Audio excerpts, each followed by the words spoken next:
Joining me now from California to discuss the growing threat from the terror group in the aftermath of this week's terror attacks in Turkey and Bangladesh and last month's massacre in Orlando is the chairman of the House Intelligence Committee, Congressman Devin Nunes. Mr. Chairman, welcome back to Fox News Sunday. It's great to be here with you, Shannon. Thank you. I want to get your reaction, what you can tell us about the intelligence that's being gathered both on Bangladesh and on Istanbul. And this morning we're getting reports as well of 2 bombings in Baghdad, ISIS claiming responsibility there, 90 or more believed dead at this point. What can you tell us? Well, this is really the plan of radical jihad. ISIS and al-Qaeda continue to grow. You're going to continue to see these attacks around the globe. It's what the intelligence community has been warning about very clearly. As it relates to Bangladesh, this has long been on our radar for actually several years.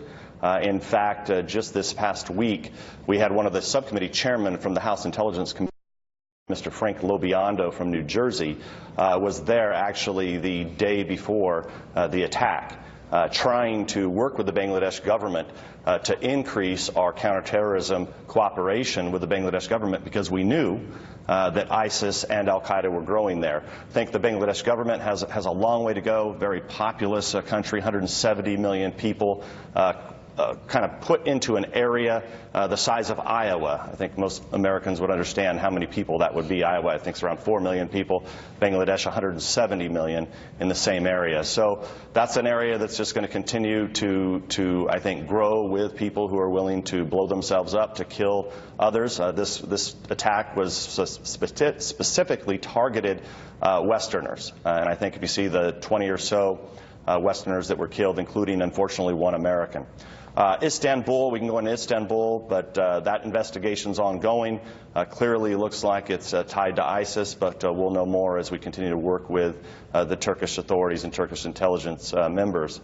Baghdad, the bombings this morning, I think this is going to be what we'll continue to see in Iraq, especially as you consider that Iran continues to put its influence over Baghdad. You saw with this recent take of Fallujah, heavy Iranian involvement. I think it's probably going to make the problem worse in the long run. CIA Director John Brennan also this week talked about the fact that, of course, the U.S. is leading the coalition against ISIS in both Iraq and Syria. He added this as well. It would be surprising to me that ISIL is not trying to hit us both in the region as well as in our homeland. If anybody here believes that the U.S. homeland is hermetically sealed and that the Daesh or ISIL would not consider that, I think I would guard against that. Mr. Chairman, what's your best assessment about the current threats to the U.S. homeland? Well, I'm glad that the CIA director has taken a sober look at this. We've long been saying from the Intelligence Committee that it appears to us that ISIS and al-Qaeda are both growing.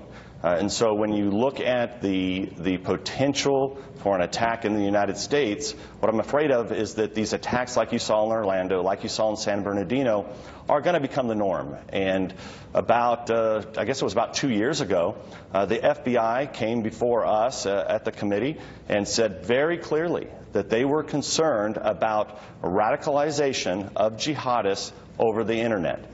They talked about the inability of our intelligence services to be able to track people because they were going into these chat rooms that are encrypted.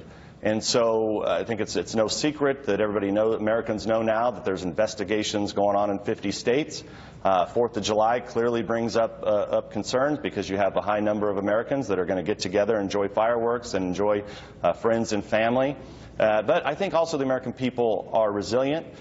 They know now it's more important than ever that if you see something, to call the local authorities and report it so it can be investigated. To the point of whether we're defeating ISIS, President Obama this week said they're going to be on the run, they're going to have to hide, they will be defeated, and he added this as well.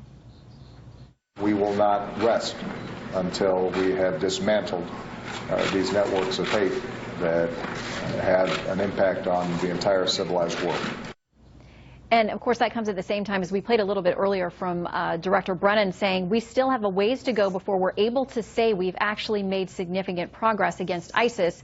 Are you confident in the administration's current plans for handling or defeating?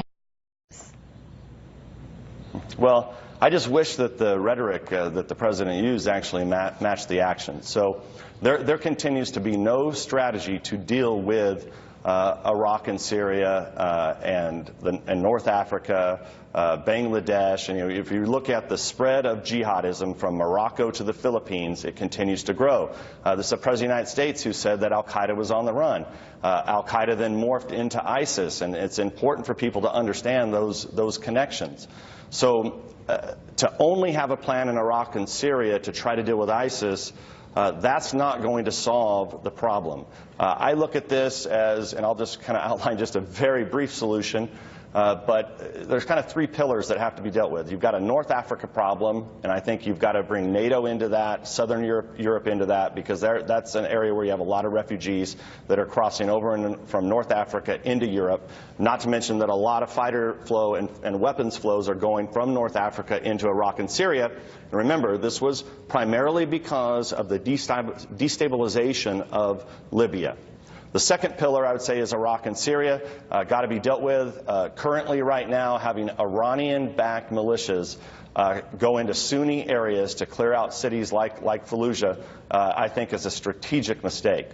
And third, you've got the situation in Afghanistan, where the president continues to say that he's going to take troops out, which is giving credibility to the Taliban and other bad actors within that region to go out and do recruitment, saying that, look, the Americans are leaving, you better join us now or we're going to come and get you. So those are just three simple pillars that need to be dealt with clearly and strategically, all working together, that ultimately would begin to get us on a path towards some type of plan to actually defeat radical jihadism, which is growing, spreading, and going to be a generational war. The Pentagon is touting the fact that it has taken away, the coalition has, a lot of territory from ISIS. It points to the fact that it's taken about 45% of the territory it controlled at its peak in Iraq, taken about 20% of what it occupied in Syria. This week, Special Envoy Brett McGurk said before the Senate Foreign Relations Committee that morale is low for ISIS fighters. They're running away from things. They're running away from other Iraqi forces. But at the same time, he acknowledged that there are people who are able to be inspired, whether directed or not, but inspired, as you mentioned. Here's a bit about what he said about those who don't even need direct contact to get the motivation they need. Any deranged individual that wants to commit a crime can suddenly fly the banner of ISIL and get an international headline. And they recognize this and they're trying to inspire it. So I think the risk of that is something that is very much with us, will be with us for a long time. How do we get at that, Chairman? How do we get at that issue of inspiration by somebody who's alone in a chat room, as you said, miles away? Well, I'd also be careful of doing victory laps. There's a lot of victory laps being done because people are talking about the percentage of land in Iraq and Syria that's somehow now not part of under ISIS control. Look, at this point, a lot of that's not under anyone's control except for probably the Kurdish area. And like I said, this is not, when you look at ISIS as a problem, if you're only looking at Iraq and Syria like this administration is trying to do, you haven't even identified the problem or the problem set. I mean, ISIS just conducted a massive attack in Bangladesh. They just conducted an attack in Orlando.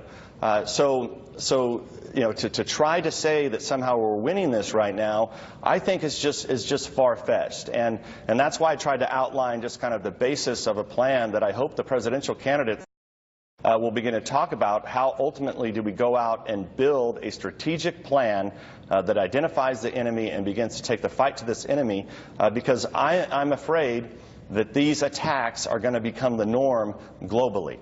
I mean, if you look at now there are just up in a year and a half, ISIS has gone from 20, 30 attacks in a month up to about 100 attacks in a month with suicide bombers and other improvised explosive devices. This is very destabilizing globally, and it's got to be It's got to be the United States working with our NATO allies, our Arab allies, and anyone else who wants to come to the fight. If not, we're going to just continue to see this happen, and I don't think any of us globally want to see that. You talk about identifying the enemy, so I want to touch on a conversation that's been ongoing about the administration, whether they understand this